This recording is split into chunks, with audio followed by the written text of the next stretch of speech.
Adoni పట్టణంలోన Viswanarayana college విద్యార్థులను తీసుకొని వచ్చి స్థానికంగా ఆర్ట్స్ కాలేజీలో రూట్లోన ధర్నా కార్యక్రమం నిర్వహించడం జరిగింది.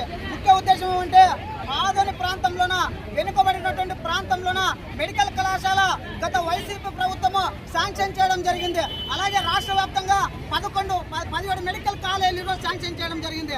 అంటే ఈరోజు ఈ ఎన్డీఏ కూటమి ప్రభుత్వం ఏం చేస్తా ఉందంటే మొన్న క్యాబినెట్లో ఏం మాట్లాడుతూ ఉన్నారు, పేద విద్యార్థులకు బలవు బలహీన వర్గాల విద్యార్థులకు ప్రజలకు న్యాయం జరుగుతుందనే ఉద్దేశంతో గత ప్రభుత్వం మెడికల్ కళాశాలను శాంక్షన్ చేసింది.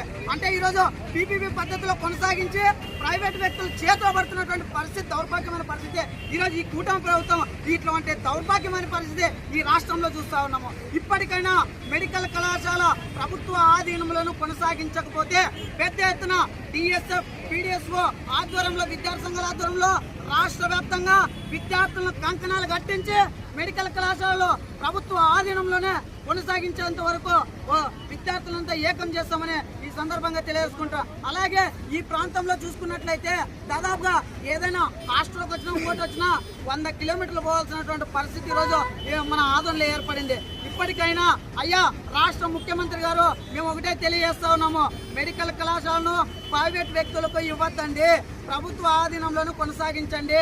మా యొక్క ప్రధాన డిమాండ్ ఇదే. రానున్న రోజుల్లో పెద్ద ఎత్తున ఆందోళన కార్యక్రమాలు నిర్వహిస్తామని ఈ సందర్భంగా తెలియజేసుకుంటూ నా పేరు ఉదయ్ కుమార్, డిఎస్ఎఫ్ జిల్లా అధ్యక్షుడు.